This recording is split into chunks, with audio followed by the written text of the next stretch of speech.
What's up, guys? Welcome to episode 33 of the Let's Talk Nerdy podcast. On this episode, we are talking First Berserker, Khazan, Zoochosis, Indiana Jones, The Great Circle, and Outpost, Infinity Siege. Oh boy, I might need 2 takes on this one. And everything is to the back with a little slack, because inside out is wiggity, wiggity, wiggity, wiggity, wiggity, wiggity, whack. Is that Missy Elliott? If I'm not back in 5 minutes, just wait longer. You are now tuned in to the Let's Talk Nerdy podcast.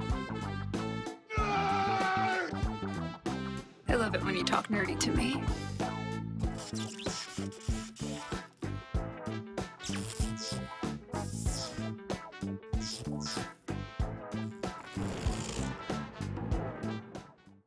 No, it's not Missy Elliott. That is crisscross jump, and I put so many extra wiggities in there because I couldn't say it fast enough. I don't know how they do that.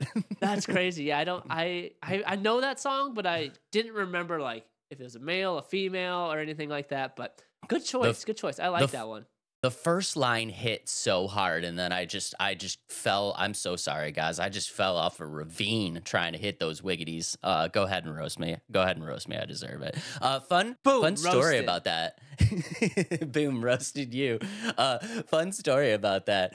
Crisscross the Jump. That was the first album that I ever had as a kid, and I'm so old that I had it on a cassette tape, and I found the cassette tape on the bus that would take me to my after school daycare. So yeah, that song holds a special place in my heart.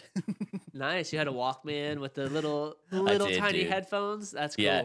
That's Do you cool. remember that? Remember the headphones with the yellow earmuffs? Oh, yep. Yeah. Yep. Oh, that's Remember old the school. ones that like curled around your ears? You know what I'm talking about? Like the top of it curled around your ears? Yeah. I remember those. You know, that's kind of like becoming a style thing. I've seen a lot of people with like headphones that like they go around, but they don't actually go in your ear. They like stop right here. Yeah, Have they kind of sit. those? Yeah, they kind of sit there and have those like little like Martian antennas like on the side of them. Yeah, and it's like you can hear the music through like it's kind of like when you like have you ever seen those like musical toothbrushes? Yes. You can, like, hear the music as you're brushing your teeth. Yes. Yeah, I think it's using the same type of like science, but yeah, those are becoming more and more popular. I see them all over the place. But Dave, how have you been? What does your week look like? How's the snow up in New York? Are you starting to get out more, or is it still snowing you in? The snow has subsided and we are warming up. But yeah, we're still working on cleanup, so there's not a lot going on. But thankfully, yes, the snow has stopped and we are getting back to normal life. How is your week? What is going on? What are you doing? What are you playing? I'm still playing Prince of Persia. I am on the final boss. I'm pretty certain it's the final boss because it is super epic and I'm struggling. And you saw I went live just to show you how much I was struggling with one of the bosses. But since then, I have beaten 3 bosses and I think I'm finally at the final boss. I actually have like 80% of the game complete. So I've went around since I was struggling with this boss so much, just finding collectibles and stuff. So you'd be proud, Dave. I've gone around looking for collectibles, looking for more power-ups, and earning my coins as much as I possibly can so I can upgrade. But yeah, you should be proud. I have 80% of the game done on the final boss, and I'm waiting until I get stronger to go at him. I'm very proud of you. Yeah. Side note, where are we at on side quests? Side quest? Yeah. I've completed quite a few of those too, to be honest. I actually completed 2 of those today. There's one like really big side quest. You just have to keep finding pieces, and like it makes the big like prophecy that you can read. And so I've been working on that a bit. But I'm really I thought Adam's choking on his own spit. I was doing so well, and then it got me. Okay, 1 second.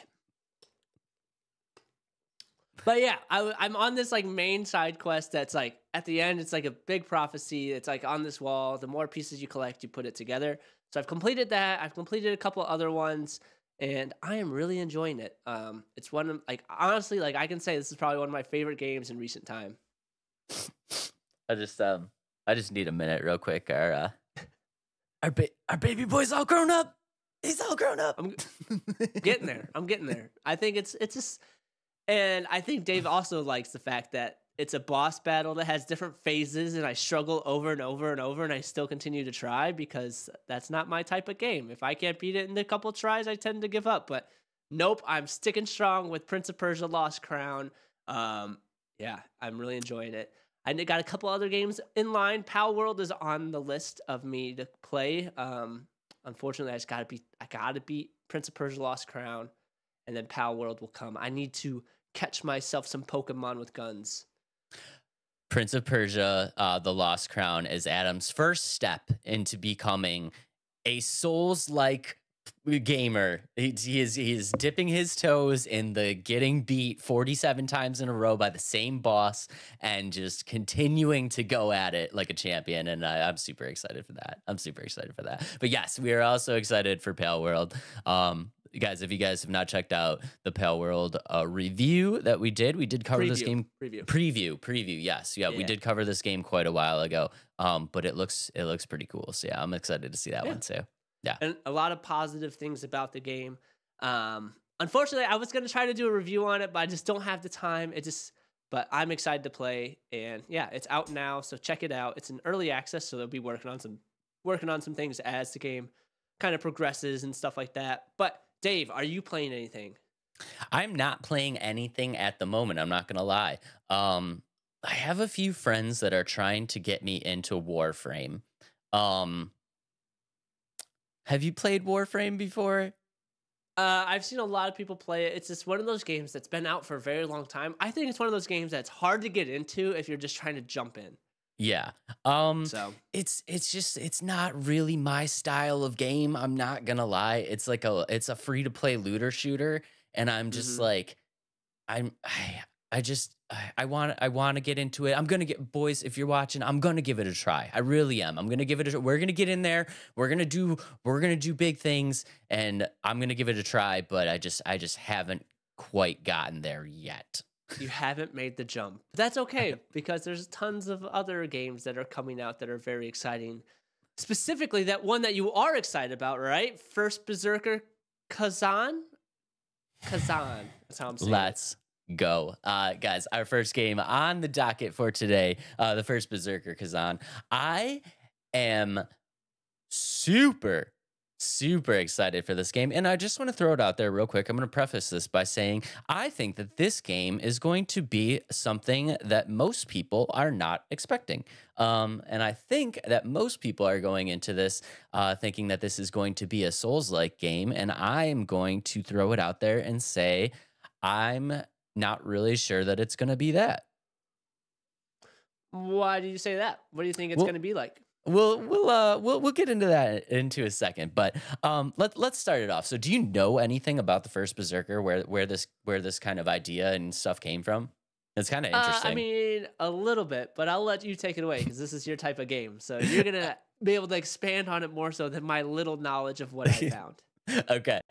So yeah, guys, if you guys have never heard about this game before, the First Berserker Khazan, this game is based on an old series, which was Dungeon and Fighter franchise. And this franchise is actually over 18 years old. And the game originally came out when the game came out, it was this like 2D side scroller, like a hack and slash, kind of like Golden Axe or you know, like Double Dragon. It was like a 2D side scroller hack and slash like that. But it was kind of ahead of its time because it came out in South Korea in 2005, and it featured guilds, PvP arenas, and party play, which was like a very early form of like an online co-op. So it was actually kind of ahead of its time. And I think it's really, really kind of cool because, like I said, this game came out in South Korea in 2005, and then it kind of made its way over into the West. The game actually came out on Steam in 2016 and then released consecutive seasons every year after that until 2019.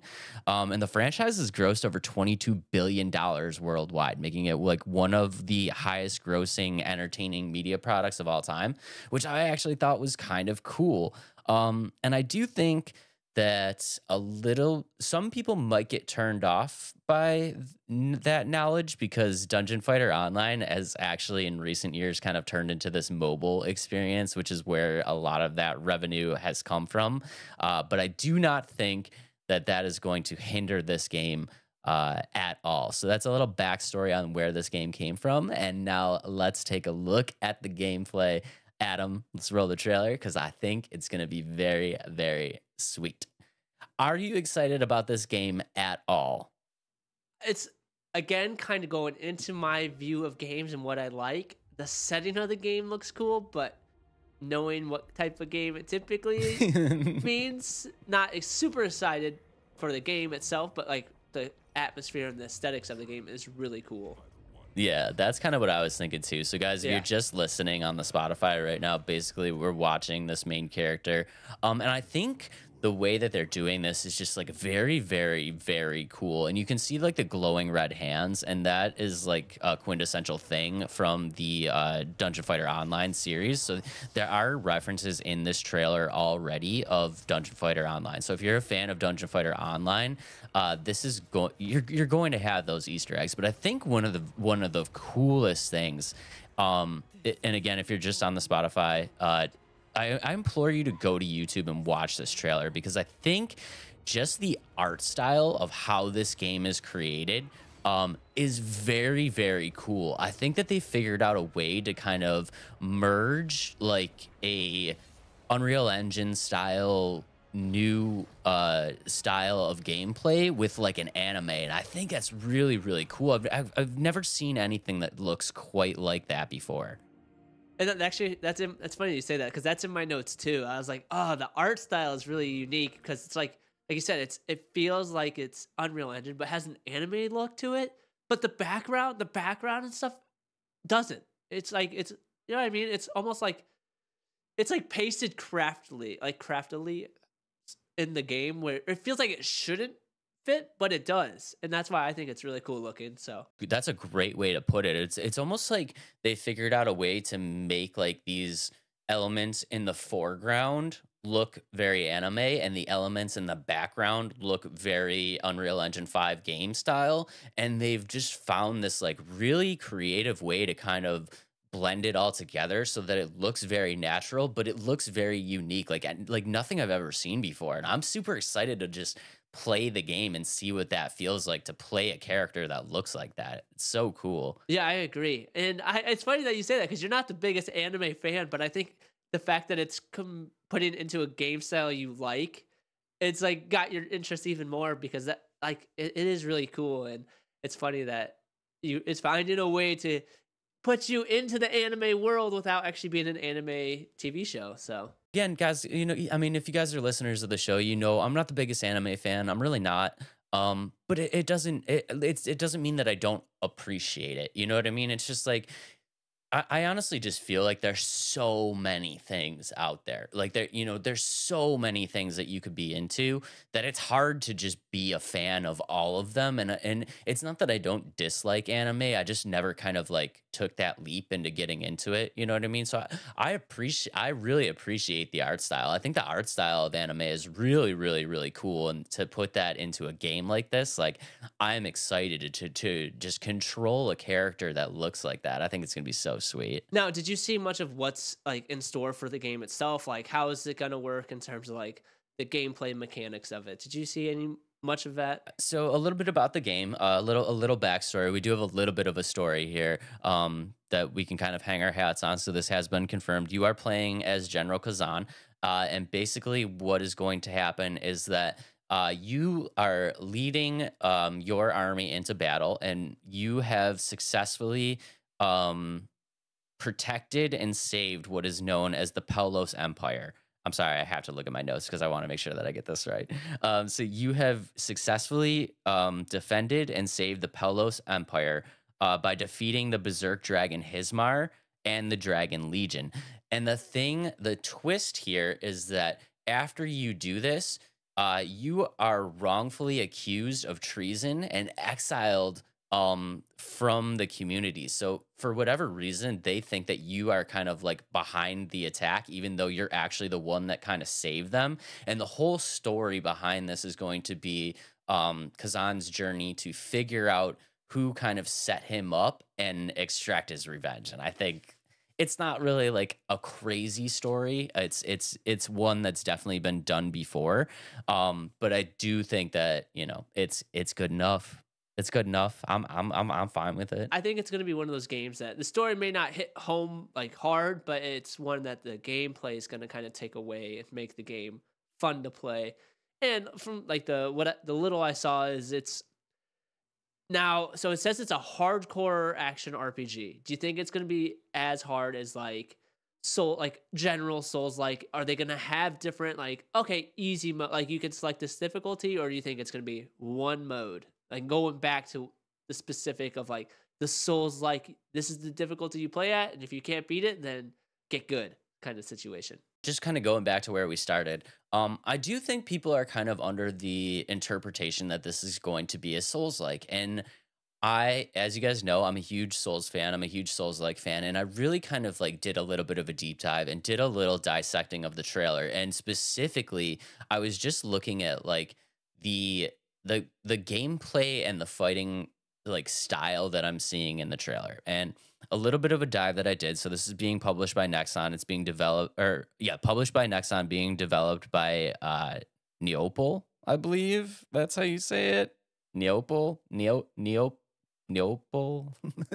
We're gonna go with that. It's like people with an N. Yeah, it's people with an N. So if you guys know how to say that, please let us know in the comments. But an exact quote from them. I have two of them actually. And they say that number one, players can expect a hack and slash combat style. Oh, okay. I do like that kind of style of gameplay. So this might be a little bit more. You might be reeling me in, Dave, catching me like a fish. I'm gonna reel Adam in here because the first game that we talked about, we talked about that the original game from 2005 and the successive games from them have been hack and slash side scrollers. So I don't think they're gonna stray too far away from that. So I think traditional Souls players looking to go in there and play this game the style of playing a Souls-like or anything from the Souls franchise, I think that's not going to be the experience you're going to be getting. This game is going to focus a lot more on getting in there and just kind of button mashing a little bit. I think this is going to be a lot more of a button masher than people think. And I think that the two things that I in the trailer that they've adopted from Souls-likes is number one, they've adopted the iframe dash, so you can see that in the gameplay when the character is dodging around and not getting hit. They've definitely adopted the iframe dash from Souls-likes, and they've also adopted the parry. But really, that's it. And I think that once games kind of adopt that iframe dash or that parry, they're just automatically thrown into like the Souls-like genre. And I don't think that's a real fair comparison, because we talk about this all the time. When you played Souls-likes, your style is, get in, get your hits, get out, get in, get your hits, get out. And this is going to be much more focused on like a Spider-Man or maybe like an Arkham, where it's very much get in there and try to string together these combos and stay super aggressive. So I think it's going to be more of a hack and slash than a Souls-like. And you can also see it in the trailer. There's that one clip in the trailer where your character goes in and grabs the guy by the ankles and does that spin and like slams him on the ground, like that takedown style. Like that is definitely something there's no takedowns in a Souls-like. You know what I mean? Yeah. Unless you get behind them and backstab them. There's a backstab. Well done, Adam. Well done. Let's go. We're teaching. I'm learning a little bit about Souls-like. See, I'm getting there. Yeah, there's takedowns. They did adopt the iframes and the parries, but I just really feel like this is going to be more of a hack and slash than a Souls-like. And also, the second quote from them, they said that finishing missions and defeating bosses earns players powerful gear and abilities, which doesn't seem like a lot in the grand scheme of things. But again, with the Souls-like, it's not usually mission based. You know what I mean? Like there's no there's not a lot of missions in Souls likes. And when you're talking about missions, you're talking very much more about a linear based single player experience where you're just kind of going through. In Souls likes, you're usually just kind of like dropped into this world and they're just like, figure it out. Go figure it out, man. We got nothing for you. Like just start roaming around and figure it out. And I think that this is going to be much more, as soon as they start throwing in the word mission, I'm like, this is a linear based title and it's going to be very just one path, go forward. And I think it's going to be broken up into segments. So, It's going to have some structure to it. well, I do think this is going to have Souls like parts to it. You know what I mean? I just don't think it's going to be a Souls like, but I still think it's going to be a great game. So I wonder, we kind of had this conversation last week. He's like, are these games like, is this becoming the norm? I wonder if like we take away the name Soulslike and just change the name to hardcore RPG. Like they kind of have it in their description. I think that's kind of where these games are going. And Souls-likes are From Software's games. Like those are their games. And kind of thinking about it more, it's like, so these games should be classified as hardcore RPGs rather than Souls-likes, unless it truly is From Software's game, specifically trying to play like a Souls-like. I mean that's what I was kind of, that's what I was kind of going at, and I think you hit the nail right on the head. It's like, I think just with the success of all these titles, like these RPG makers are just kind of like figuring out that a lot of the mechanics and parts of these quote unquote Souls likes are just really good mechanics. They're just really good mechanics to have in the game. And it's almost like it's becoming standard in RPGs, like you just said. It's not so much a Souls like, it's just like they've adopted certain elements that kind of should just be in RPGs now. I agree. So that definitely makes more sense. Now kind of going into a little bit, so on their like Steam page, it says you can upgrade not only your character, but also combines different weapons and armor abilities. So do you think that's just gonna, like, that's part of like, and it's to fit your play style. So I think it's gonna be one of those games like you can play as a hack and slash, or you can have that distance or that hit, roll out. And I think that's probably like, I like when games say like you can pick your play style, because you can pick how you like to play. And I think that's going to be a huge element of this game specifically. If like you roll in, you can either play like a Souls like, or you can play the hack and slash way. I think that's great too, because exactly like you said, it just kind of opens it up to all types of players. You know what I mean? Like you were not super excited about this game, but now that and if we're right, of course, like, again, guys, this is speculation. It's not been confirmed. It's just what I think is going to be a part of this game. But if there is more of a hack and slash element to this game, suddenly you get a little bit more excited about it. It's more something that you want to play. But again, we've seen that they've adopted things from the Souls likes. I mean, they've adopted the iframes and the parries and stuff like that. So a traditional Souls player like me can still go into this game and play it the way that I want to play the game. And I think that's really cool. I think more developers should adopt that kind of style of like giving players more freedom to just be who they want to be with the character. Play at their play style. Yeah, I like that idea. It just makes sense to me. Like, and that's kind of what's been a big turnoff for me for Souls likes, or like Dark Souls and Sekiro. It's like I can only play as like this character, and I have to play this way of like smack, get out of there, or parry, and then try to fight this boss 10,000 times, which I'm getting better at. But for me, that's been a turnoff for games. But now that I kind of understand where they're coming from a little bit more, like I'm turning my dial a little bit to be a little bit more excited about these games and understanding of what they're coming from and what they'll be like. If I had to guess on it, I would say difficulty level wise, I would say, and I don't want to sound bougie or kind of like a jerk, but I would say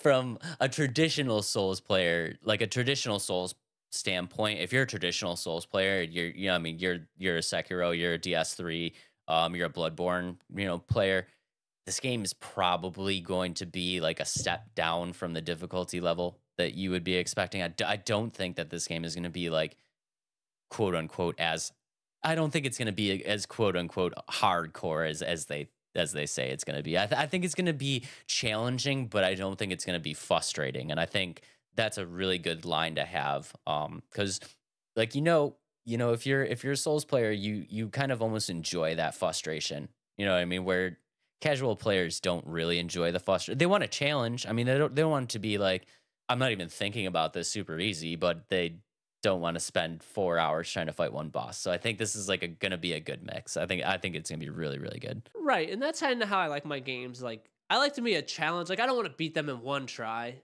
but if it feels like it's impossible after doing it over and over and over and over, then I start to get a little bit more frustrated. However, I will say, Dave, you'd also be proud about this in Prince of Persia: Lost Crown. There's a glitch in the game where, like, if you teleport at the right time, you become invisible and indestructible. Well, that happened on the very last boss. And I thought about it. I was like, okay, let me just hit him a couple times. And I was like, no, don't cheese your way. Don't cheat your way through this boss. So, and then I unteleported, and then I made sure to die because, like, that's cheating. So just so you know, be proud. I didn't cheese it. I'm proud of you, man. I'm proud of you because yeah, you know you can cheese the boss, right? But you're cheesing the boss and you're cheating yourself because you're cheating yourself out of that experience because it's like, you know, again, I watched you when you played that boss, when you loaded upstream and you played that boss, and I watched you go at that boss and learn that boss's move sets and figure out like the best way to beat it. And then just like the level of enjoyment that I saw when you finally beat it, like how good did it feel to finally beat that boss? It felt really good, especially because, like, I was one hit and he was one hit, and I ended up getting the last hit on him. So that actually makes it really enjoyable when, like, it's like crunch time, the adrenaline's pumping, like you make one false move and like you're dead. But in that case, I made the final blow. I'm sure people are really kind of like at this point kind of sick of me being like, I'm a Souls player, but it's just like I chase that high. You know what I mean? Like that, I chase that feeling. That's why I love these games, because you get that feeling a lot when you play these games. It's like, it's so tense. You're like the endorphins are just flowing and you're just like, I might pass out right now. And then you're like, final death blow. And it's like, it's so exciting and it's so exhilarating. I like chase that feeling. So yeah, I think you're going to get a lot of that with this game. I think it's going to be really, really good. It may not be the hardest of games, but Dave, I have a list here of the top 10 hardest Souls-like games, and I would like you to guess them. So guess the top 10 hardest Souls-like games according to GamePressure.com. Okay. You ready? I am ready. Real quick, is there any From Software games on this list? Yes. And I think there's one that's DLC, but you'll have to kind of let me know. Okay. All right. So I just want to make sure, because sometimes Souls likes do not include From Software games. Yep. Okay. I don't know if I'm going to be able to do this in order, but number one is definitely definitely won't. Sekiro. Sekiro has to be on this list. That is number one. You're right. That's number one. Okay. Mm-hmm. And then I'm gonna go with Dark Souls 3 should be number 2. That's actually considered number 9 on this list. Number 9, really? Yeah. Soul of Cinder is badass. Okay. And then we're gonna go with, how new is this list? It's fairly new. Fairly new. Okay. Actually, very new. Okay. We're gonna go with Lords of the Fallen. That is just outside of 10. Ooh. At 12. Yeah. Didn't even make it. Okay. Yep. Liza P. That is at 10. Dark Souls 2, which is infuriating because you can't heal without standing still. I'll give it to you. It's Dark Souls Scholar of the First Sin. Is that Dark Souls 2? Is that Okay. Yeah. I didn't know if that's I didn't know if that's a DLC or if that's actually the game. Dark Souls 1 has to be on the list, obviously. Number 2. Bloodborne has to be on the list. So they did Bloodborne dirty. That is not on the list. They did not put Bloodborne on the list? They did not put Bloodborne on the list. Who made this list? GamePressure.com. GamePressure.com.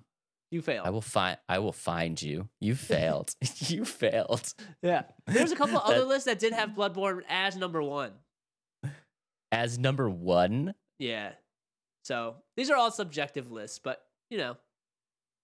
Okay. Elden Ring should not be on the list, but it probably is. It's number 7. Number 7. Yep. Put Elden Ring on the list and not Bloodborne. I'm so angry right now. Yeah. Hmm. You need did all the 1, 2, yeah, how many do I got 3, left? 4. 4 left. 4 left. Mortal Shell should be on the list. It is at 14, so not the top 10. 14 on Mortal Shell. Blasphemous? Not on the list. Not on the list. I think Ashen? another not on the list. I Not think on there the is list? another From Software game though. I think this is From Software. They're not counting Armored Core, are they? No Armored Core. No. Okay. It's a DLC? I don't think it's a DLC. Give me a hint. Another word for, or like, the devil controls these characters. Like, the devil controls. The devil controls these characters. Demon Souls. Oh, Demon Souls. How did I forget Yeah. Demon Souls? Is that From Software, right? That's From Software, yeah. Okay. Yeah. And then the last two is a 1-2. A 1 and 2? Yep. Neo? Yep. At Neo 6. 1, Neo 2? Yep. And Neo 2 is at 3. And Demon Souls was at 8. So you got all 10. Let's you got go. Sekiro as 1, Dark Souls 2, Neo 2 as 3, Dark Souls 2 at 4. Oh, wait, we missed one more. You're missing 5. And I don't know if you're going to get this one. Because I don't know. I've never heard this one. I'm trying to think of it. I know which one it is too, and I quit playing it because it was so bad.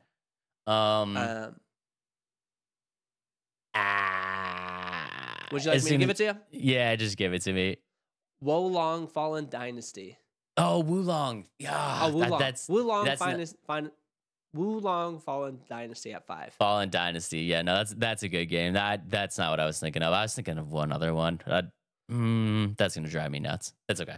It's okay. Yeah, and here's a couple more that they have on the list. 15, they have Lords of the Fallen 2014.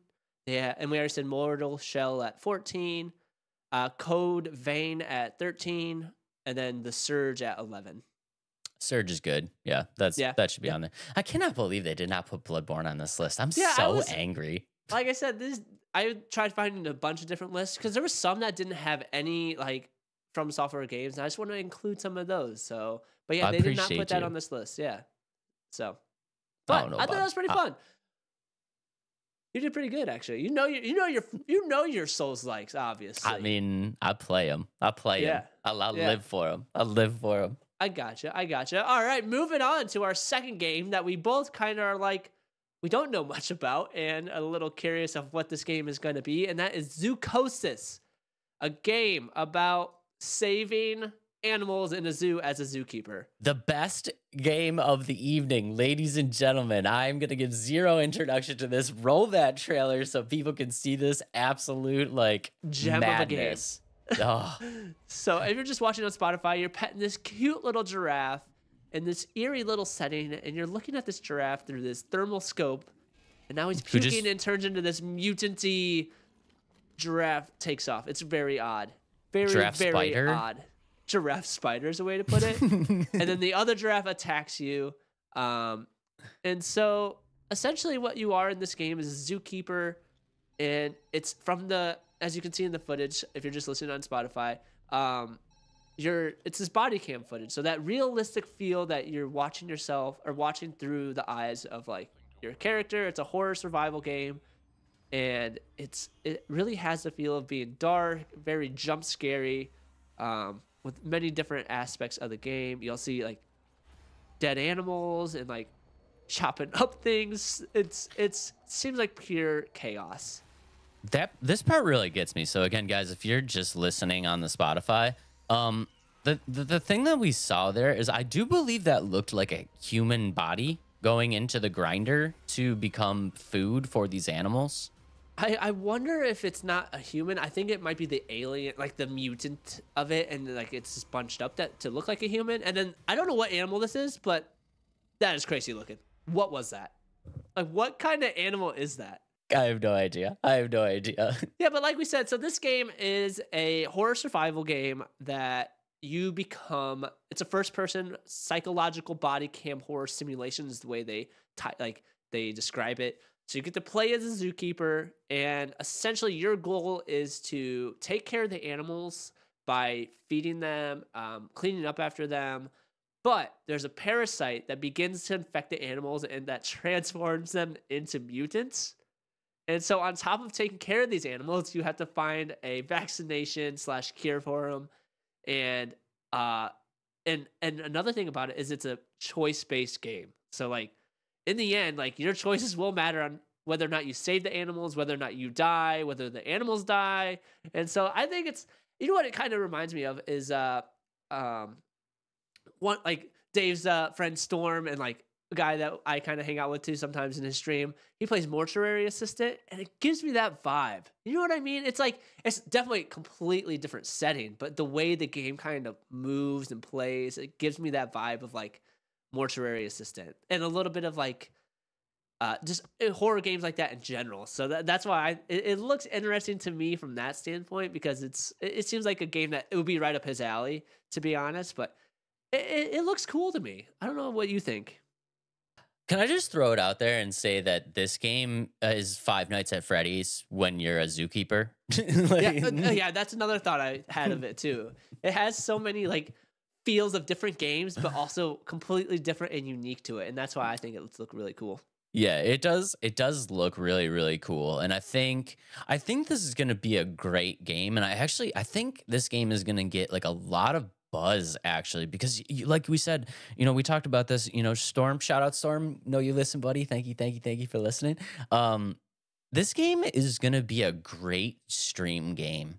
Don't you think? It's going to have that jump scare and like, haha, you jumped or you died kind of feel to it. So it's going to be a very like consumable thing. You know what I mean? Where it feels like you're going to be able to play this game for like 35 to 45 minutes, have one experience that kind of happens, and then you have like a very like, you have an end point. You know what I mean? And it's very much like, I think this is going to take off in the streaming community. I think it's going to be really, really cool in the streaming community. The cool thing about it is it's so unique compared to other games too. Like I just want to know, like, people are so creative, like compared to me, like I'm not that creative of a person, but just the fact it's like, you know what, let's make a game that's going to be scary, what that hasn't been done before. Well, what if we make it about a zoo? He's like, well, zoos aren't scary. Well, let's make it about zoo animals getting infected, turn into mutants, but also a horror game. It's like, I love it. Sold. Yeah, it's a great idea. Such a great idea. If I were to come up with that, it's like somebody else would come up to me like, no, that's stupid, Adam. Like, we're never going to make a game like that. But like, you got to know, like, two people were on the same page of this, like, solid idea. Let's do it. And that's so cool to me. It's like, they have these creative minds to put it into action, and to me, it's unique and so much. It's so cool. I think it looks really, really cool in the sense of like, it is, it's giving me a lot of Five Nights at Freddy's feel, but it's giving me Five Nights at Freddy feel with like more to do. You know what I mean? And I know the Five Nights at Freddy's franchise has kind of evolved since the original games, but if you go back to the original games and kind of look at like where they came from, it's scary, but like checking the monitors and like conserving power and stuff like that. It's like, okay, but I kind of want to do like it would be funner to go, throughout the oh my god, arcade or the children's place. Yeah, it would be funner to go throughout the children's place and like do things, right? And it's like this game has those aspects. So we've seen in the trailer, it's like you got to feed the animals, you got to take care of them. It's like if they're infected, you have to go like administer the vaccine. Like some of the animals unfortunately aren't going to make it, and you have to deal with that. You know what I mean? It's like there's going to be things that you're going to do, and it's like it's a cool way to get you out into the world, because it would be kind of boring if you didn't have something to do and like go out there. You have to go out there. You have to go interact with these like infected animals, and you risk your life. You know what I mean? And I think it was a really, really cool setting and a really, really cool way to do it. I think they brought like a very different vibe to the game, and I'm actually looking forward to it. Yeah, me too. And so it's getting a thumbs up from us. And this one is made by Clapperheads, which is also a fun name for a developer. It's going to come out this year, Q2, so 2023 Q2. And I'm just curious. I'm like, how many like different endings is this game going to have? It's got to have at least at least 3. 1, you die. 2, all the animals die. Or 3, like you save all the animals. Like that's at least 3. There's going to be more, I think.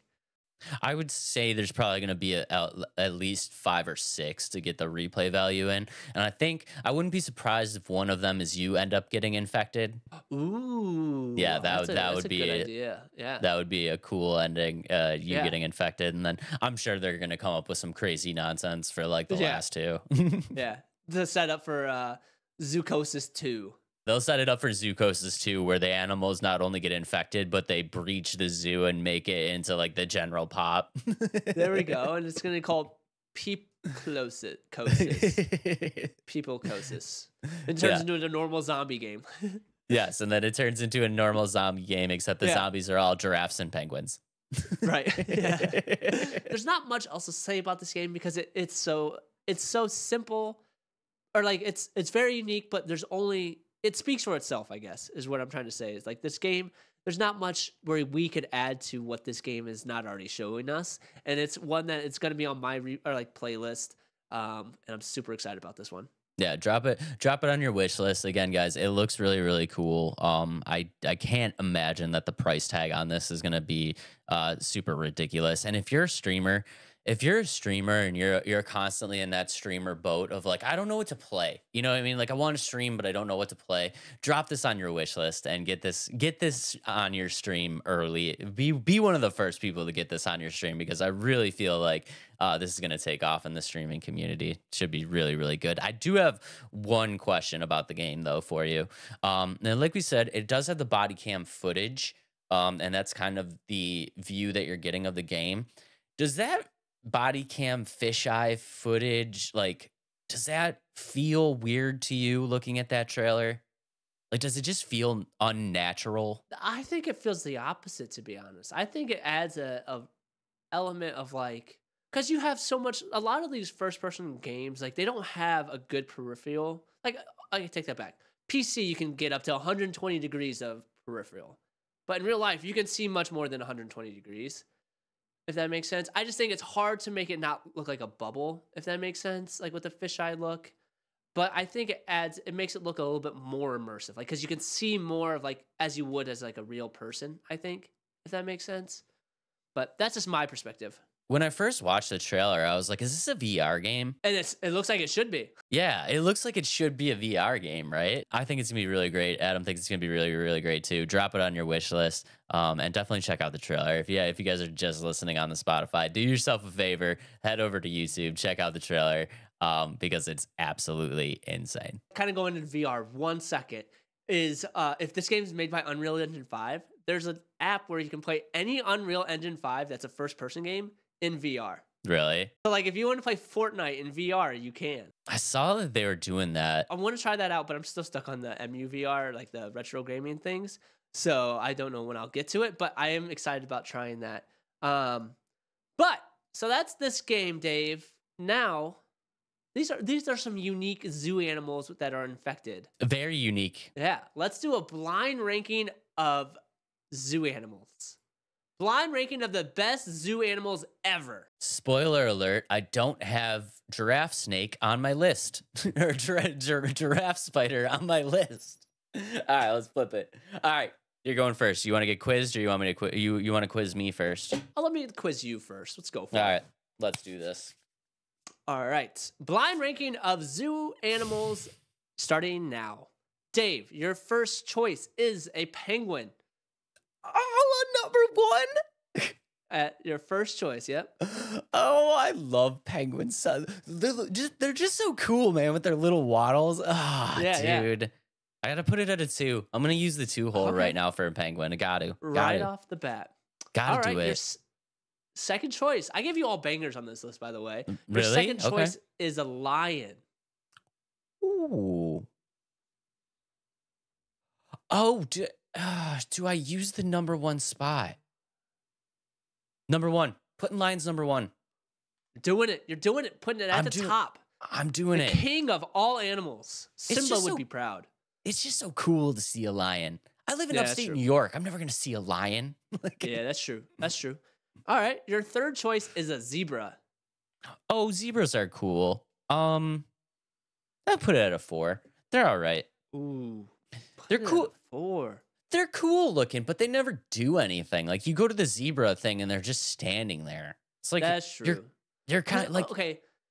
And I'm not a huge fan of zoos. And out of all the animals that deserve like space, it's zebras. Like, cause let's be honest, they get to top speed, they have to turn right back around in those small enclosures. So yeah, they're just zoo horses, essentially. Unfortunately, I mean, horses are cool and they look the stripes are dope. Unfortunately, when you go and visit them, they're just kind of like meh. They're just chilling. You know, I just want a little bit more action. You know, I agree. All right, your next choice is the panda bear. Oh no, I used the number 1 spot. You did. Panda bear lovers everywhere are gonna roast me so hard. But I mean, it's got to be a 3, right? Yeah, it has to be a 3. It's you can't put be it any 3. lower than a 3. I can't put it at a 5. I can't do it. We'll get but people will unfollow like crazy. Yeah. So your fifth your number 5 is a elephant.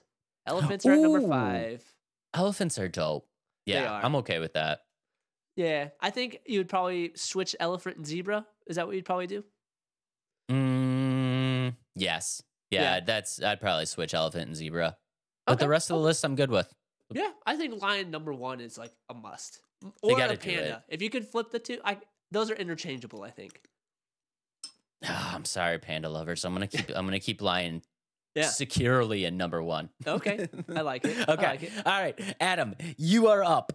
Are you ready? I am ready. Your number 1 choice is a giraffe. Ooh, I love giraffes. There's something about them. They look so goofy. And so I went to this petting zoo, and actually in Missouri, to be honest. And they'll attack you by swinging their neck. Have you ever seen like a zebra or a giraffe like swing its neck for attacking? First off, let's talk about how you went to a petting zoo where you could pet a giraffe. Is that real life? Yeah, it's real life. Oh my God, that's so dangerous. It was cool. And well, it was dangerous. So, all right, we're going to go on a little bit of tangent here. So one of Bailey's family members was trying to pet this giraffe and he swung his head and hit her. Really? Yeah. Oh no. Yeah, it was, I did my best not to laugh, but to be honest, it kind of made me chuckle on the inside, but yeah. Giraffes are jerks, huh? Yeah, well, not to me. I got to pet him, get a good picture with him, but I thought it was pretty funny, but I held in the laugh because I felt bad, but not felt bad at the same time. Okay, but speaking of, all right, get back on track. I'm going to put giraffe at 2. I'm going to put giraffe at 2. Using giraffe at 2. Okay. All right. Yep. All I right. don't like giraffes that much. And I'm hope maybe some at the top. I gave you all bangers too. Yeah, no, Okay, I didn't dirt you. Okay. Number 2 on the list, I am going to give you polar bears. Ooh, I don't think I've ever seen a polar bear in the zoo. What? It's the climate from where I'm from is just not appropriate for them. So they typically a lot of the zoos that I've been to. You got to come to our zoo and see the polar bear, dude. Yeah, they're that'd dope. Be so cool. They're dope. I think to be fair, since I haven't seen them, I'm gonna have to put it at a 4. I would put it higher, but I've never seen them, so 4 for the polar bears.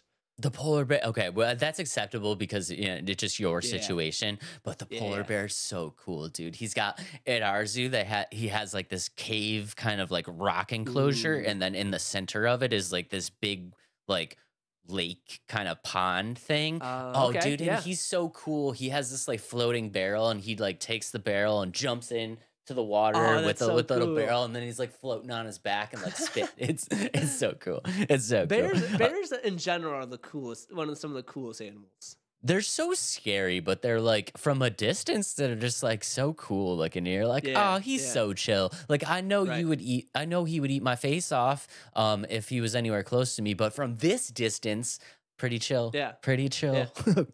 Okay. Number 3 on the list, we are gonna go with gorillas. Ooh, gorillas are so cool, but they're also super they're very protective of like little people, and I'm gonna put that 1. I love Putting it I love gorillas. putting it at a They're so 1. cool. Using the number 1 spot. Let's go. Let's go. Okay. Next up, we are going to go with hippos. Oh, they're so funny too. I'm gonna put hippos at 3. No, 5. I'll put them at 5, thinking that you're gonna give me something better than a hippo. Hippos they're so goofy, and the fact that they can just eat a whole watermelon at once when they feed them. Oh, that's so cool. Put the hippo at 5. Okay, fine. I'll put it at 3. I'll put. Oh, don't let me talk you out of it. All Don't right, you dare. All right, I'll keep it at 5. I'll keep it at 5. Okay. All right. So your number 3 choice, ladies and gentlemen, Adam's number 3 is going to be seals. Or. They're so cool, dude. They are, and I've seen. I love seals. They're so cool. They're so sweet. Watching them do their little tricks and stuff too. Oh, it's so great. Yeah, so great. Again, I good. don't really love zoos, but I love the animals at the zoos, if that makes sense. Like, I don't like to go out of my way to go to a zoo just because I'd rather see them in like their natural habitat. Am I ever going to? No, but that's where I think it would be the coolest part. But that's just me. So, and now if the one animal that would top every list, and for me, if you would give me walrus, like I would put it at number 1. Walrus at number 1. Walrus is like the coolest, my favorite animal out there. Have you ever seen the movie Tusk? I have not, but have you seen the movie 50 First Dates? Yes. That walrus, that's what made me love walruses.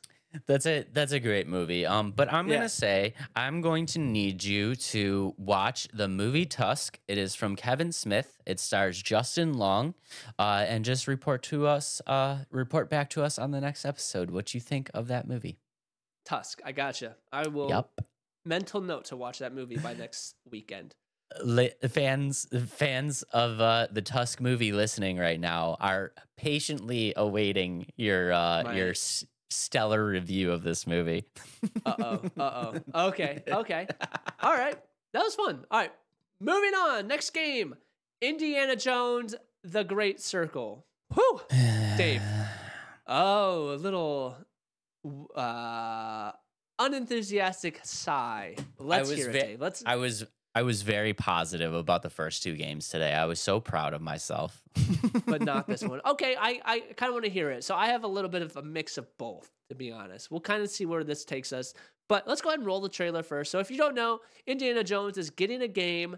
It's going to be a first-person action game that has third-person traversing stuff. So let me pull that up really quick. And Dave, you want to chime in here at all? Absolutely.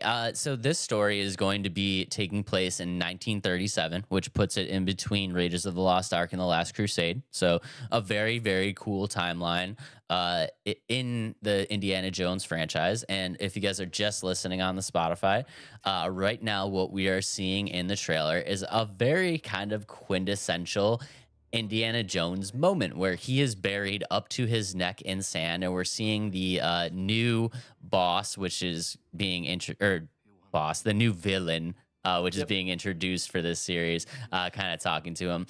And I had a lot of hopes here. I really did, because this is a very quintessential Indiana Jones moment. And as this new villain is talking to him, you can kind of see the quintessential Indy smirk. He does a little bit of a headbutt, balls up his fist. So I'm like, okay, they kind of nailed Indy. Like, this is exactly what he should be acting like. And I was super excited for it. And then the further along that this trailer goes, the more disappointed I am. Do you want to, before I go full bore, do you want to talk about what you like about it? Oh, yeah, I can definitely do that. But as we keep going through this, it's definitely a first-person view. It's going to have puzzle aspects. So as you see in the trailer here, it's like they're completing a puzzle, things like that. So I think it's got a lot of stuff true to what Indiana Jones is. I will say that. And that's kind of why I have some positive things to say about it. But there's also a lot of not a lot of negative, but a lot of concerning points. And I think a lot of people have these concerns as well. Yeah. And like the setting of the game looks really good, if you think so. The setting of the game actually looks incredible. So, guys, the Yeah. the full working title of this game is Indiana Jones and the Great Circle, and the idea behind the Great Circle is the Great Circle is actually what's known as the Old Equator. And if you're just listening on the Spotify, you can see right now they're actually in the trailer. They're drawing like the Earth, and they're drawing like this old quote unquote old equator. And what it is the idea that these ancient civilizations place specific landmarks around the world to create the equator. And I mean, I think setting wise, that's really, really cool. I mean, we're seeing like temple-y kind of stuff and like a Mayan setting. Like we're seeing, this looks like a European setting. Like we're seeing, a winter setting. So, I mean, it looks like you're going to have a vast variety of different places to travel to in this game, which I think is really, really cool. But outside of that, I think that the negatives kind of are gonna outweigh that for me. Does that make sense? Okay. Yeah, that makes sense for sure. Yeah. Going into it a little bit more, so I'm gonna go into like the gameplay and stuff about it. So there's a lot to what this game is. It's made by Machine Games, who's responsible for Wolfenstein. Is that what the game is? Is that The what they Wolfenstein made? remakes, yeah. Yeah, the Wolfenstein remakes. And honestly, it's got that feel to those games. Like this game kind of has it. Like it's like true to how they play or how they've made their games. I mean, it's good that they're sticking to what they're good at. However, I think there's elements of this game that just doesn't make sense. And I think it's gonna be a very narrative. Or it's gonna be a narrative and linear game, just based off of like how many locations are gonna be in this game. It's gonna take place in the forgotten temples of an S name. Not gonna butcher that. So it's Sukhotthai. Not gonna try saying that one. Give it a shot, Adam. Give it a shot. I believe in you. So nope, not doing it. Himalayas and Egypt, and it also says much more. The gameplay wise, it's gonna have a mix of stealth, melee, some gunplay. There will be like combat will be like hand-to-hand combat with also some weapons. So you saw like the pistol, but I think more so the game is about thinking like cleverly, like trying to like it's gonna have these elements of like melee and like gunplay. But I think what the game is truly trying to focus on is trying to find different solutions for different problems and not so much in their run and gun. And I think that's where the stealth comes in, but also these puzzles. And obviously the game, like if it didn't have the whip, it wouldn't be an Indiana Jones game. And so the whip will be used as a traversal tool, but also a distraction, and you can use it in combat as you saw in the trailer. And then puzzle wise, it's supposed to feel authentic to Indiana Jones. But there'll also be like, and the cool thing, so this was a huge positive for me. And you know how I am with puzzle games or like puzzles in games in general. So there'll be like the main puzzles, but there'll also be a lot of like optional puzzles where you don't actually have to do them. And I like that. I like that part. So that's why what made me excited about that. And then what's that? Just any way Adam can skip the puzzles is great. Any way you can skip the puzzles is going to be amazing. I will say a puzzle for this type of game works for me because that's Indiana Jones. If it didn't have puzzles, it wouldn't make sense. You know what I mean? Yeah. I mean, this game is giving me Tomb Raider vibes, and it should. It 100% should, because Tomb Raider, Lara Croft and Indiana Jones are essentially the same character. You know what I mean? And it really, really should. And I think they nailed the feel, and that's why it's so kind of frustrating for me, because I want to love this game. Like, I want to love this game. And I feel like, people listening right now are going to be like, Dave, you're talking about how good they're doing. Like, how is it you could possibly hate this game? And I think that, like, they did so much right and they did so much wrong that, like, I don't know. I'm so torn, but like ultimately disappointed, and I don't know if that makes sense. What are the elements that you think they're doing wrong? Okay, so number one, the first thing that they did wrong, in my opinion, is the first person mechanics. I mean, this game should not be first person. It should not be first person.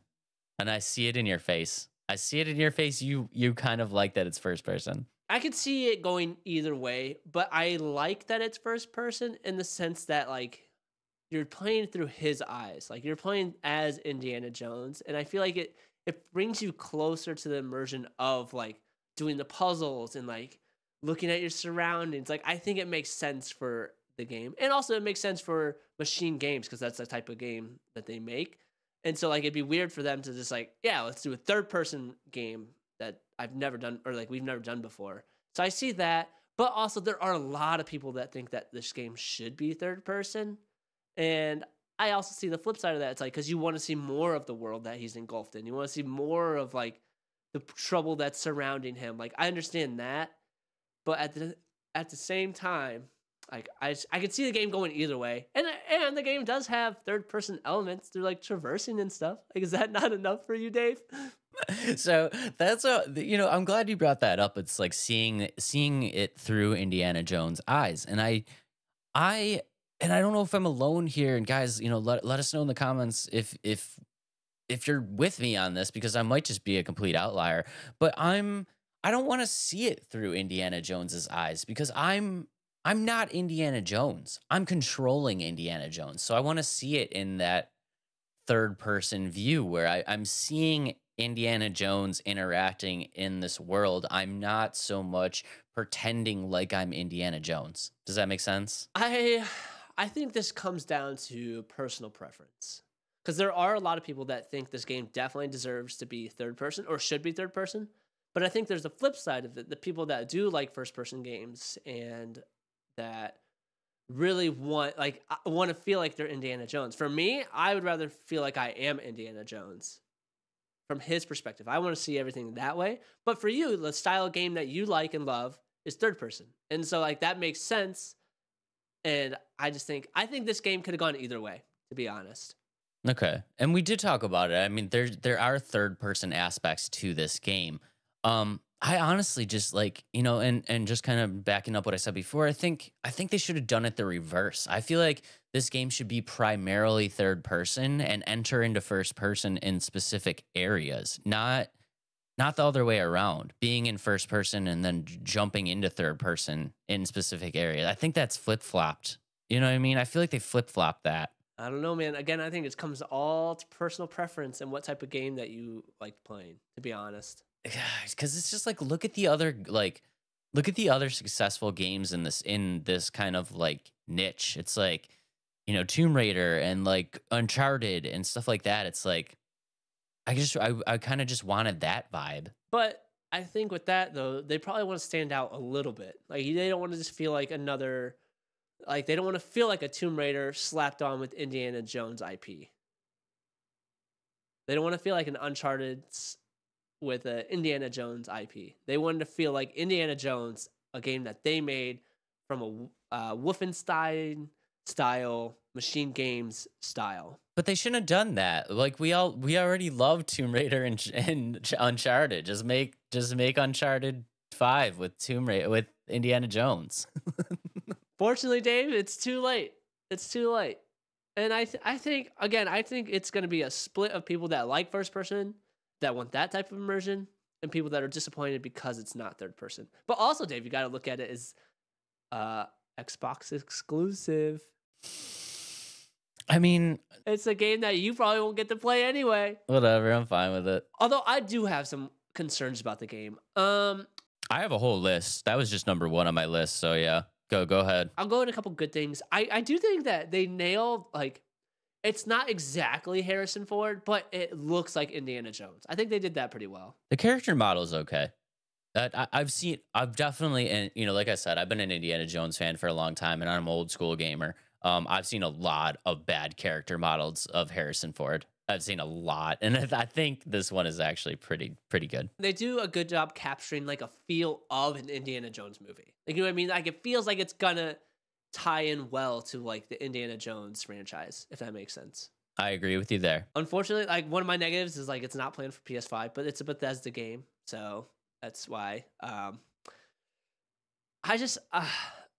I think, and then one negative that some people said, it's like, oh, it doesn't have Harrison Ford voicing Indiana Jones over.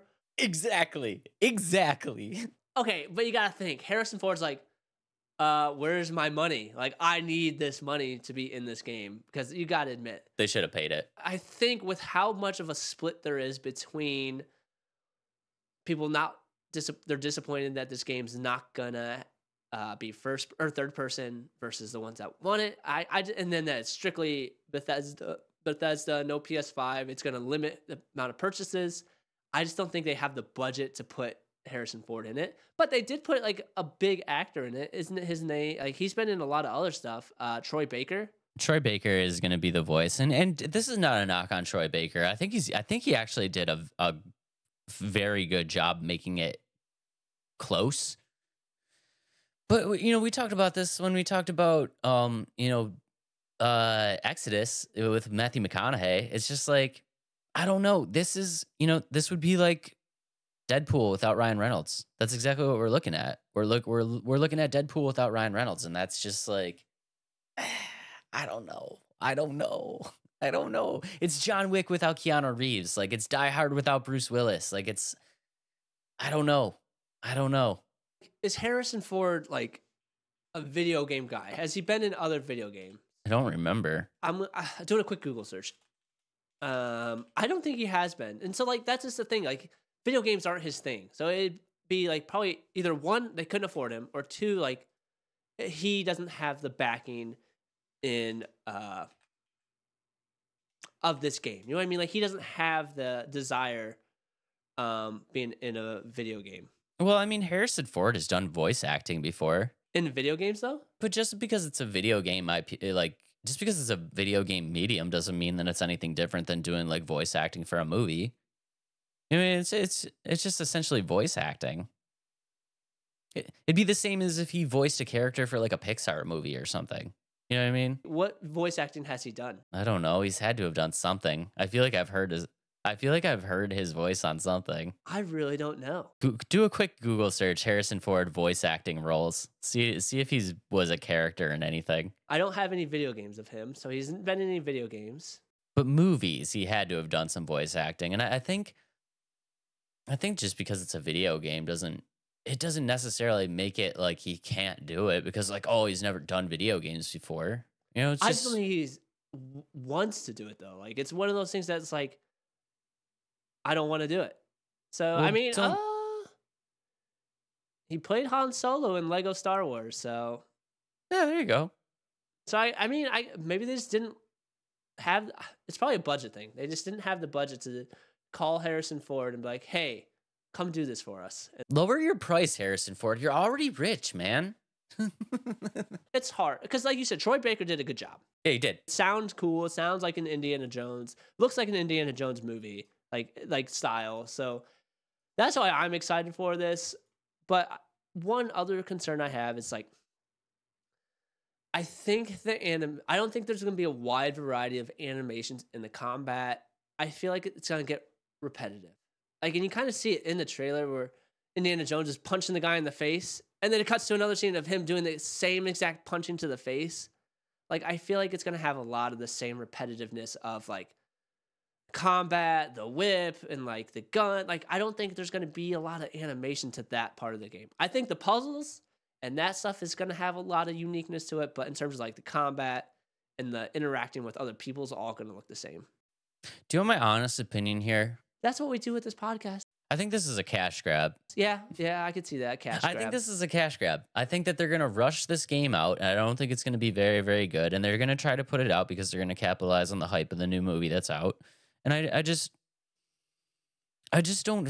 I feel like if as gamers, if you really, really look at the trailers, like this is not stuff that like the gaming community knows their stuff. Like they really do. They know their stuff. And if you look at this trailer, you can see the repetitiveness of the gameplay in the trailer. You can see the repetitiveness of the situations that you're going to be in, and you can see the repetitiveness of the puzzles that they're going to throw at you. And all of this is in front of us in the trailer. And you can also see, like you said, with the animations of like how lackluster they kind of went into this, because even things like as small as like, and you just, sorry. And even things like, you just saw this on Prince of Persia, like, with the lips, the voice acting of the lips. The lip movement animations are very bad in this trailer. I mean, there's still time for them to fix. Yeah, it's very bad. If you go back and watch the trailer, the lip animations do not match up.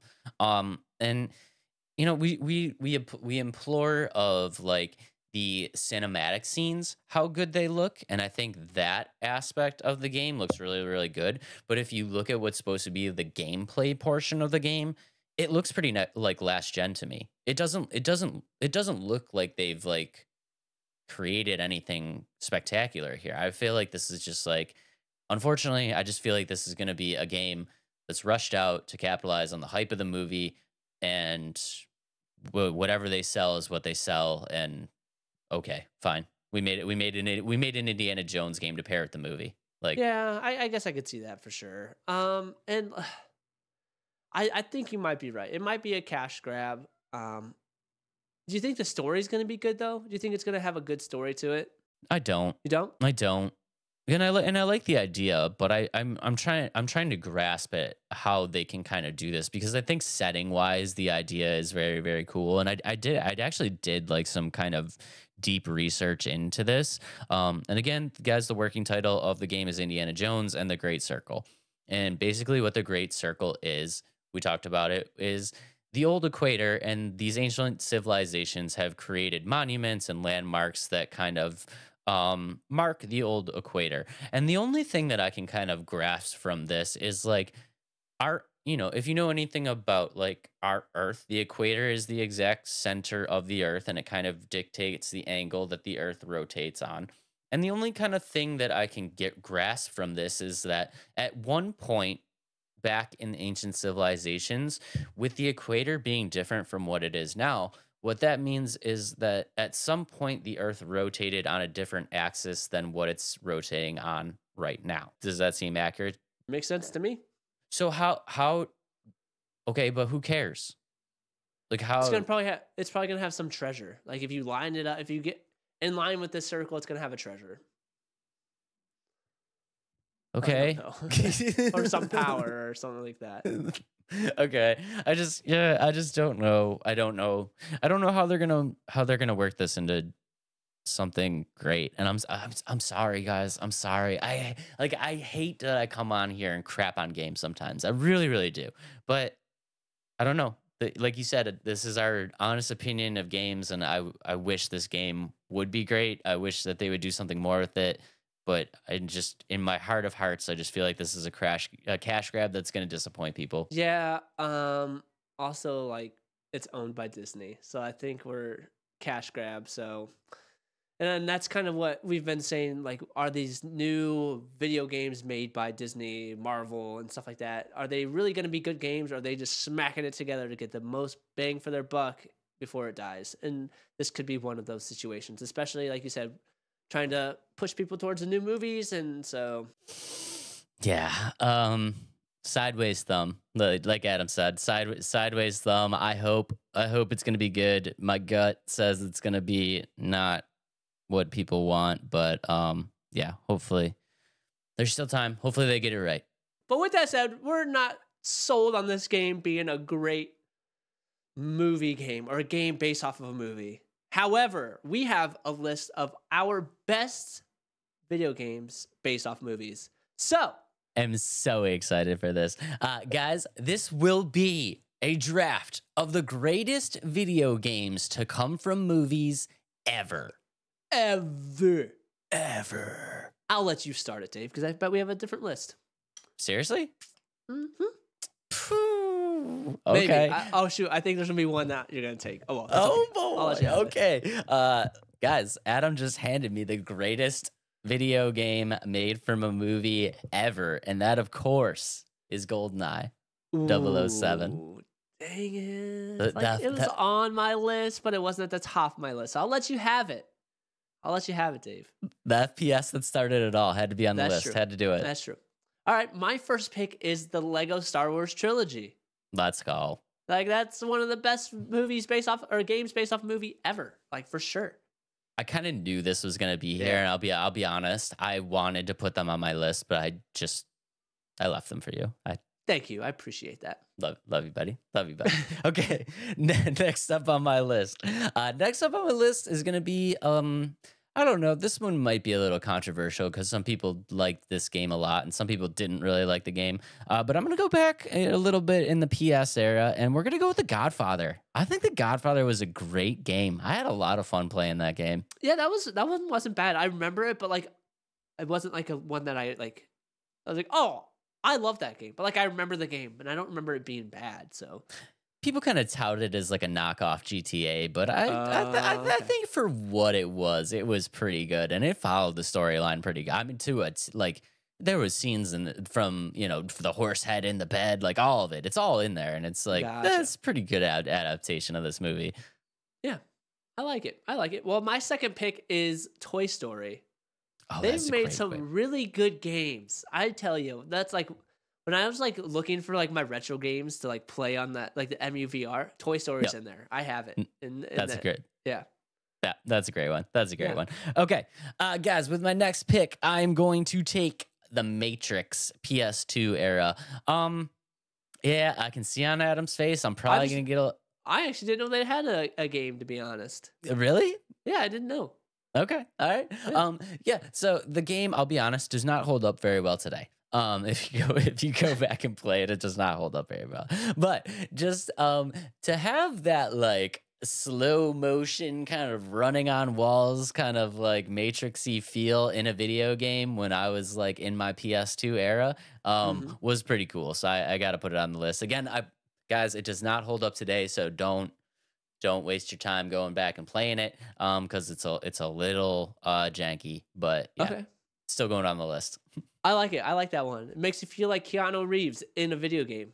It's so cool. And just doing like the like it's so sick. It's so sick. I like it. Well, Dave, we've talked about this game in the past for our racing games, actually. And my third pick is Cars. Cars had a great video game. And like I tell you, like it's like an open world like PS2 game, and it was a race. I think it was ahead of its time for what Cars was.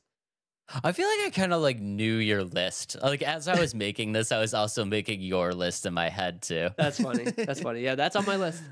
No, that's a good one. That's a good one. Okay, guys, next pick. We're gonna do a little shout out here to our good buddy Blake. And we got to go Saw. We got to go with the Saw video game. Ooh, Saw video game's good. I never played that one either. I didn't know they had a game. That's the first game came out PS3 era, but oh really? Really, yeah, really, really good. It was fun. I had a lot of fun with that one. Okay. My number 4 actually wasn't a great movie, but it was a better video game, and that is X-Men Wolverine or X-Men Origins Wolverine. That was a great game. Yeah, like not the best movie, but game-wise, it's actually pretty good. I also agree.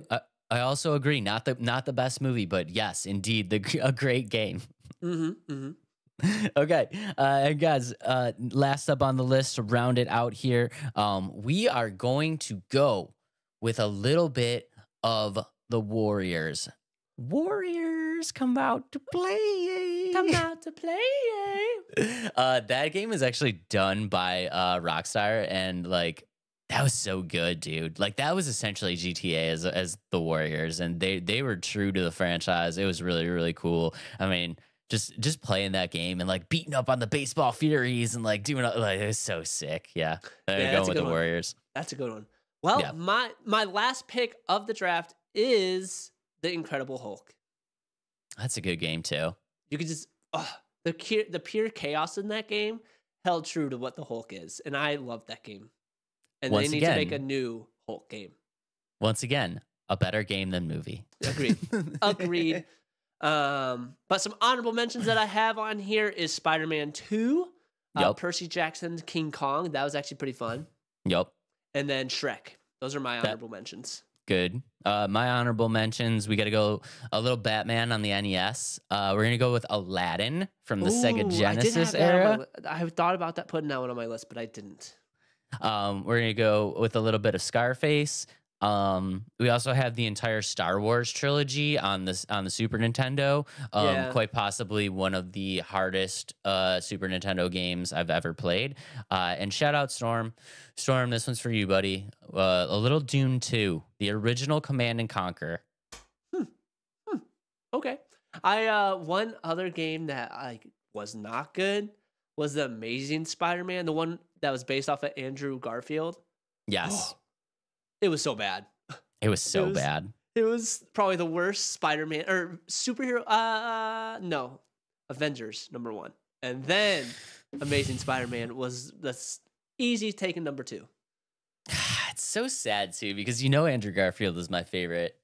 Yeah, he is. He is your favorite, but yeah, unfortunately, the game of that movie was not very good. And yeah, but those are our top 10, or like my top 10, my top 5, his top 5 best video games based off movies. And Dave, moving on. Moving on to the next game, which Adam is probably super excited about. How did you know? I'm like, out of all the games we're talking about tonight, this one is like taking the cake from me. Like, this is the icing on the cake. I'm super excited about this, and that is Outpost Infinity Siege. It's got like 4 games that I like, type of games that I love in one, and it looks like they do a really good job at it. And that's why I'm super excited about that. Don't Adam, you rain on my parade. Don't you do it. Let's pull up the trailer. Let's pull up the trailer. I can do that. And I don't want to it looks cool. It looks pretty cool. I think it looks great. There's no pretty cool, Dave. I'm super excited about this game. And I don't know. I don't know what about it. It just looks cool to me. I mean, yeah, no, it looks cool. And guys, if you guys are just listening on the Spotify, what we're seeing now, is we got like a lot of mechs. We got some pretty cool armor. It's definitely going to be like a first-person shooter of some kind. I mean, it's like a sci-fi like first-person shooter with some tower defense. But right now, they're just kind of talking through the cinematics and like saying that like you're trying to take command of these outposts and build your outposts to stop invaders and stuff like that. And it looks pretty cool. And I think the gunplay looks really good. And they're fighting huge bosses, Dave. You love huge bosses. Like right now, like, come on. I do love huge bosses. So yeah, like if you guys are just listening on the Spotify, we're seeing a lot of cool aspects of the game. I mean, got right base building and like upgrading and. Yeah, right now we're getting a look at the base building and we're getting a look at all these different settings. And Adam's right. I mean, there are huge mechs that they're fighting in this game. I mean, so explain to the people what this game is, though. Like, essentially, what is this game? Are we looking at a first-person narrative? Is this going to be like a multiplayer, like?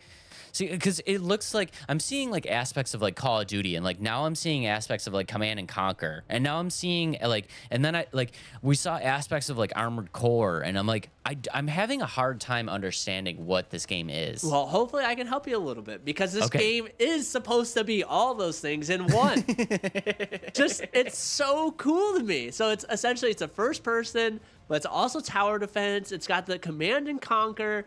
And to me, I think it works. I think it's because for me, when I play my tower defense games, I'm like, how cool would it be to be like in the action of like trying to stop all these like invaders and things like that?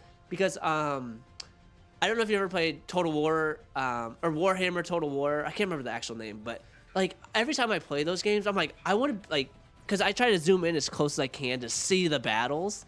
Yeah. So essentially, this is like a tower defense that you get to zoom in and be in the battle. And then a lot of the comments are like, oh, this is my favorite part of the game. So so it's the lady popping up. So yeah, it's the pretty lady popping up. So yeah, that's probably a lot of people's favorite parts. But okay, is this a single player campaign, or is this going to be like an online multiplayer? This game it can be multiplayer, it can be single player, but essentially what this game is like I said, it's a first person, but it's also like a first person shooter that has tower defense. It's got outpost slash base building, and you'll be able to explore the different levels to gather resources to upgrade your outpost. It's going to have co-op mode, and then that co-op mode can be broken down into a story mode and then endless mode. So that's just like endless waves of, and you just try to build your base and see how long you can last, which again, I think that's pretty cool. I loved Bloons Tower Defense 5. Ever play that? Yeah.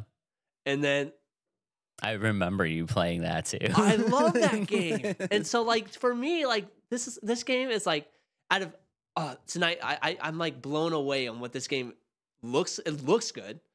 And so a little bit more about it. So you'll have you'll have base weapons. So those are like the tower defense weapons shooting down on the enemies. You'll have mechs. So you'll be able to control big suits of armor and like destroy people with those. And then you'll have like first person guns. And I think that's really cool. In the game, you'll be able to start out very basic. So start out with like very low level. So it's gonna have a leveling system that you start off pretty boring. And then like, so I was watching a clip that was on Twitter, and they gave you examples like level 1. It's like, okay, I'm doing some damage. Level 9, you're doing good amount of damage. And then it does level with question marks. And it's like explosions everywhere and like big guns. And like, it's got me excited. Like, I'm excited for this game. Is there a storyline to this game? If there is, I don't care. because I'm excited. Because for me, I like tower defense games. Like, I like seeing how far I can get with like just you know what I mean? Like, I love tower defense games just to see how far. Like, I like wave games. Like, I love original Call of Duty Zombies. Like, how far can I get? And that's what I'm excited about. Yes, there's going to be a story mode, and I think it's just going to be like you beat this level, and then you can move to a different level. This next level is harder, but it doesn't say that it has a true story to it. Okay, so it's going to be more of like a wave shooter. Yeah. So how are all of these 4 things going to integrate into one gameplay experience? Like, do you get to decide like if you want to play in first person mode, or if you want to play as a mech, or if you want to take the battle on in like this command and conquer style? Like, I think it's gonna be a seamless transition, kind of how like when you like any other game, like so like Spider-Man 2, where you can like seamlessly transition from Miles to Peter Parker. I think it's gonna be that. So like you push up on the D-pad and over on the joystick, and you're in a mech, or up on the D-pad and you're looking down on your base. And I think the way it's going to work with like the characters that you are commanding, I wonder when you switch to first person, it's going to be like a drop of you, like you're dropping into the war zone. okay, I mean the switch from the first person shooter to the mech is totally fine with me. I think where I'm getting thrown off is the switch from an FPS to a command and conquer style. It just seems like it's going to be a very different, abrupt switch. I'm excited for it. It may be abrupt, but like I think it's going to work because honestly, like the gameplay itself, it looks good. You can't say like the way it looks bad. Do you think it looks bad? Like, honestly. I don't think it looks bad. Honestly, I don't think it looks bad, and I don't think it looks like a bad game, and I don't have anything bad to say about it. I more or less just have questions about it because you know me, like, this looks appealing to you, right? And to me, honestly, this does look appealing because I'm not the hugest FPS fan, but I do like to play some shooter titles. And you know me with I freaking love Armored Core. Like, I freaking love Armored Core. So you know, like, a mech shooter is right in my wheelhouse. And I also like Command and Conquer. So you know that like strategic style is like also in my wheelhouse too. But how many people are going to be fans of all 3 of those types of genres? Okay, but me too. But like, are we the norm, or are we outcasts and we just happen to be in the same room? I say for all the games we review, I look at the comments section, and there really wasn't much negative about the game. Like, a lot of people are super excited about this game, if that makes sense. Like, so I think there is going to be a big, not huge following, but I think there's going to be a lot of interest in this game that is going to be positive based off of what I've seen in the comments. I mean, yeah, I hope, I really hope, like, I don't want to crap on this game. I think it's cool. I think the idea is cool. I'm just worried about the command and conquer aspect of it. Yeah, I don't know. I think that part is probably like my favorite part. I think it's gonna have some seamless transition. Unfortunately, we haven't got to see that very much, but I think it's gonna have. I think it's gonna be fun. I think it's gonna be really fun. May not be like the best game ever, but I think it's gonna have that like adrenaline of like how far can I get? Like what can I do in this game? And I'm excited. So I think in order for this game to be successful, it has to be like you said, where um, it's like a choose the aspect kind of thing. I think if they make this like mission based, where it's like one mission is an FPS, one mission you're in the mech, one mission you're doing a command and conquer style like tactical, I think that's where they're probably going to lose people. And again, I hate to keep beating the dead horse, but it's the command and conquer thing. And I think that type of tactical combat, in because it's not so much like action based. It's really not. It's not as exciting as like the FPS or the mech where you're getting in there and you're shooting and stuff like that. I mean, it's very tactical, and I think that it's almost like if you put like a flight simulation mission into like a racing game. You know what I mean? I don't know. I mean, if you look at the Crew Motorfest, you can switch between a plane and a car and like that, and it goes well. I'm not talking about that. I'm talking about the style of play.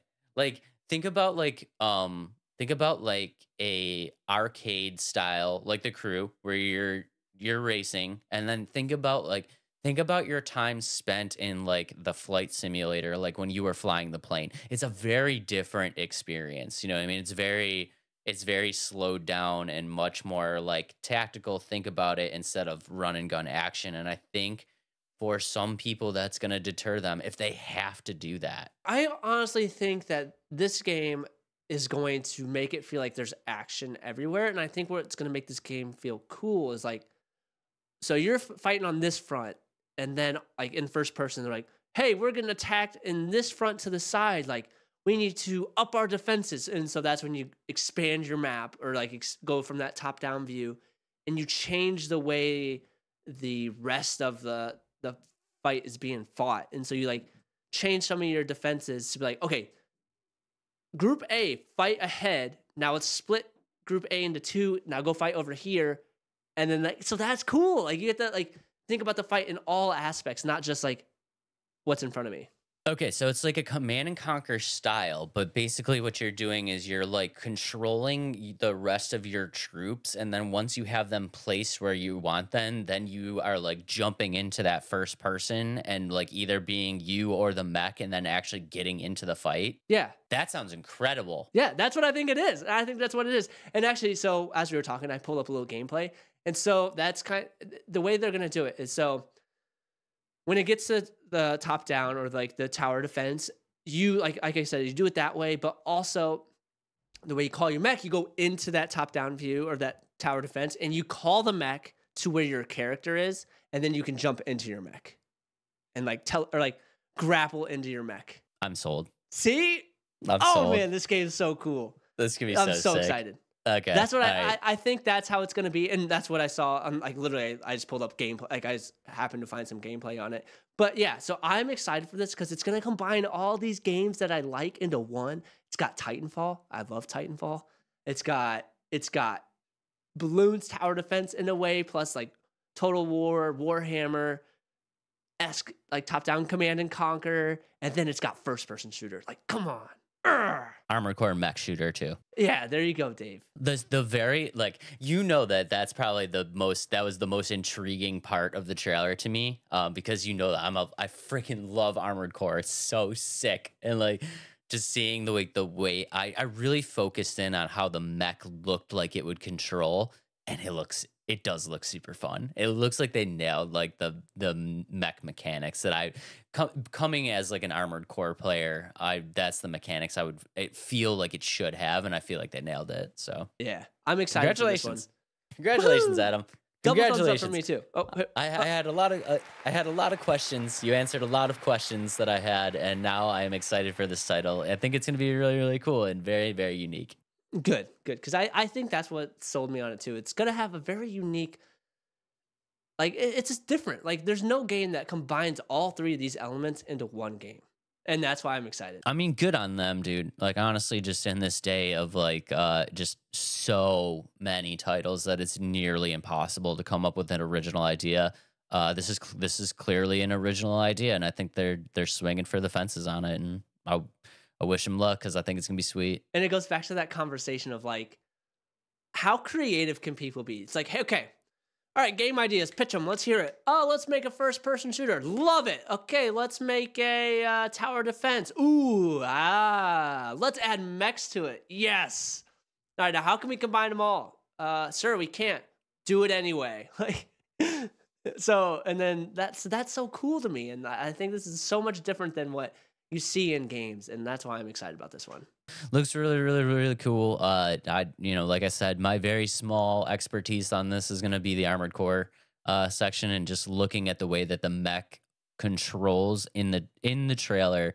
I do feel like it's very fluid, and I do feel like they really nailed that aspect. And the Command and Conquer is fun. Command and Conquer, I've loved Command and Conquer for as long as I could possibly remember. I think it's a really, really cool way to do that. And to have some control over the rest of the battle aside from just you is definitely a very interesting and unique kind of aspect on, a war-like shooter. So yeah, very, very, very cool. Yeah, and this one comes out March 26th, so not too far away. It's going to be on the PC. So the PC game, it's made by Lightning Games. Just throw that out there. PC exclusive, so PC players. But I mean, I feel like the way that this kind of is set up, I feel like this is going to tailor mostly to PC players anyways. So like I said, I didn't look too closely at the gameplay, but I think it's going to have a lot to do with like mouse and keyboard, some extra buttons maybe that the controller won't have, if that makes sense, especially with some of that base building, dragging and dropping some of the stuff for your base and things like that.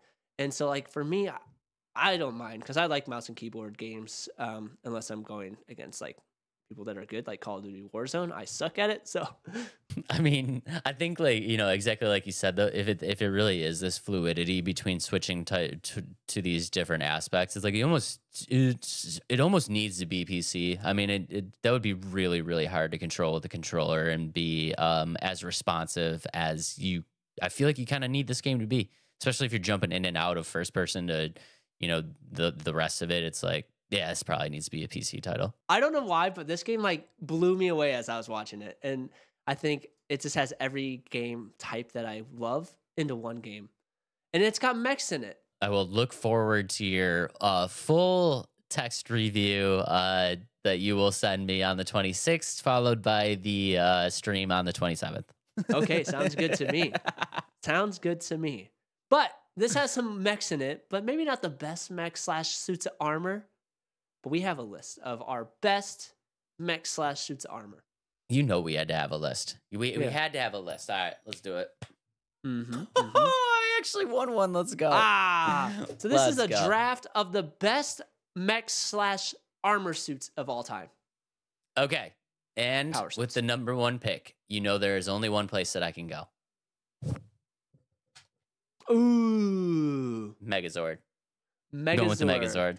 Let's go. I like it. That's a good pick. The saddest morpher ever because I think the batteries are dead. Oh, yeah, no. That's pretty cool. All right. My first pick is the Iron Man suit. I knew you were going to take it. Yeah. I gave it to you. Yeah. Yeah, that's all right. You can't argue it. It's like a mech / not a mech. I don't know. It's cool. I feel like you won, but we're gonna keep on going. I feel like it's like Iron Man is here, and then everything else is here. I don't know. Megazord is pretty cool. It's pretty cool. I love me the Megazord. I love the Megazord. Okay, all right, guys. With my second pick, we're gonna go with White Glint from Armored Core 4. We just talked about it. I'm a huge Armored Core fan, so had to be on the list. I like it. Well, my second pick is Diva's mech from Overwatch. That was my main. I loved her, like her mech was so cool, and I was good as that character. So Diva's mech is my second choice. Let's go. Yeah. That's pretty sick. Okay. Guys, with my number 3 pick, we're gonna need some clearance from Adam. So this might not be my number 3 pick if he does not allow it. But we are going to go with the Blue Beetle. See, I had that on my list, but I took it off only because it's like an alien controlling him. But I'll let you have it because you put it on your list. Okay, I mean, you still have Iron Man, so it's like exactly. There's a clear winner here. But second, I'm gonna put Blue Beetle on there. Yeah, it's on the thin line, because it's almost like an alien. You know what I mean? So it's almost like a symbiote. Yeah, I was thinking about it's like. If we put Blue Beetle on here, does Carnage and Venom count? And it's like, no, that doesn't. But it's like a metal form. I think that's why it's allowed. Yeah, we're allowing it. I'm allowing it. Okay, my third choice is the Hulkbuster suit. It's a good suit. Yeah, I know it's kind of 2 Iron Mans together, but I'm picking the Hulkbuster suit. It's that's you got to take out the Hulk somehow. So. No, that's a good suit. That's a great suit. Yeah. Okay, next up, I'm going to go with the Lex Luthor suit. I think the Lex Luthor suit is a little underrated. Don't you think? Yeah. It's a little underrated. It's pretty powerful. I mean, it gives him the ability to fight Superman. I mean, that's a powerful mech. Yeah, I would agree. Okay. All right, my 4th pick is the mech suits in Titanfall because I love Titanfall. I don't remember the specific names of the Titanfalls, like mech suits, but that's going to be in there. That's a good one. That's a good one. Okay. And guys, with my last pick, we are going to go to a very new game, one that I just kind of finished up and I liked very, very much. And we are going to go to Lies of P, and I'm going to grab me the King of Puppets. I love that mech suit, and that boss fight was really, really hard. If you were really going to fight that mech in real life, you would have some problems because that dude is ridiculous. Okay. Yep. Well, my last pick overall is the Voltron. That's a good pick too. Kind of like the Megazord, but kind of not like the Megazord. Congratulations. Congratulations. Congratulations on the win. Also, guys, I'm just gonna throw it out there a little bit. If on some of these like drafts y'all just want to lie and say that I won, that would be great. Because I know Adam wins a lot of these drafts. That's but, like, not true. The comments say you win a lot of the drafts. Yeah. Actually, the last one we posted on TikTok, like I think there's like 15 comments. Adam swept. Why did Dave even participate? Obliterated. I got obliterated. Yeah. So if you guys just want to like maybe just like say that I won one, just every once in a while, I would feel a lot better. Hey, you won the best weapons and a couple YouTube comments because I think one of the fans is a huge Dark Souls fan or From Software game fan. The one comment that was like, go Dave was just Black Knight Sword, my man. Yeah, exactly. So you've won that one. I'll give you that one. But on TikTok, it's like nope. Sorry, Adam destroyed. So TikTok, we should just change our Let's Talk Nerdy TikTok to Talk Loves Adam. Yeah, I like it. We're gonna change it today. But that's awesome. Yeah, good stuff. Okay, and guys, to finish out this episode here, I have a little secret. I was a little nervous about this part. A little secret that I want Adam to do here. Adam, you said very much that this game encompasses a lot of different types of games in it, right? Yeah. We have FPSs, we have mech shooters, we have Command and Conquer style stuff. Let's look at the FPS. What is the most popular FPS in the world of all time? Like in general? Just like the franchise. Franchise in general. Call of Duty. So, what I would like you to do is to blind rank these Call of Duty games. Or you know what? Let's do a this or that, and we'll find Adam's favorite Call of Duty game ever. Good idea. Yeah, okay. This or that Call of Duty.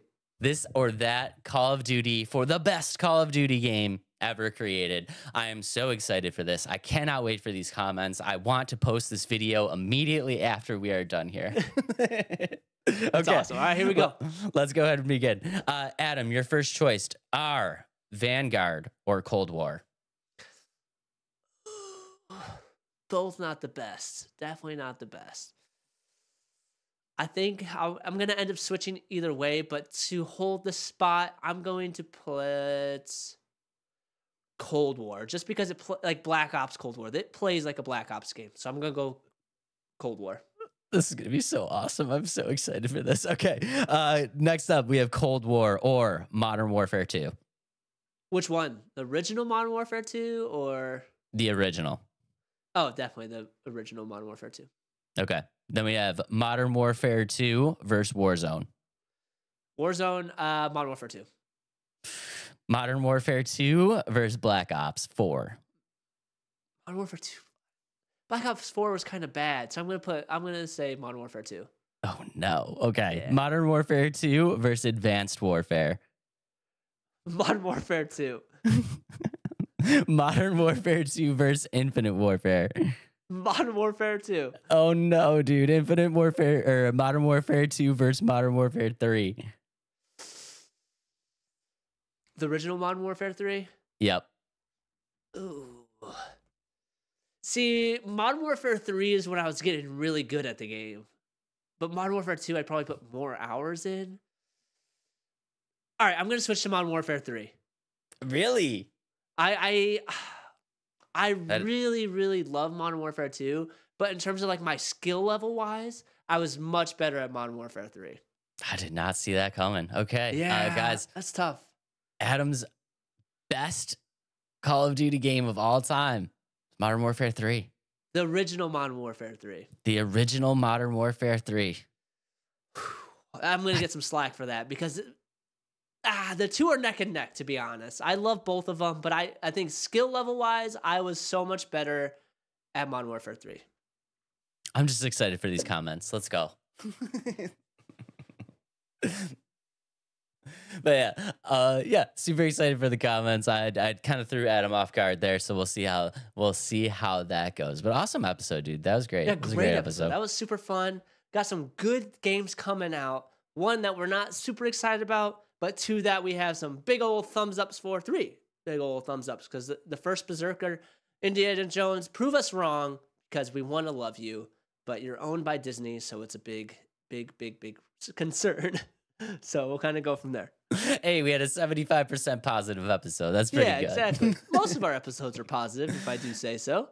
Yeah. So, guys, yeah, thank you so much for everything. Super appreciate you guys. We'll keep this one short and sweet, but, again, love you guys very, very much. Thank you for all the support. Adam, what you got for him? If you're not following us on all social medias, please make sure to do so. Let's Talk Nerdy Podcast. Check out our website, letstalknerdypodcast.com. Some good stuff coming.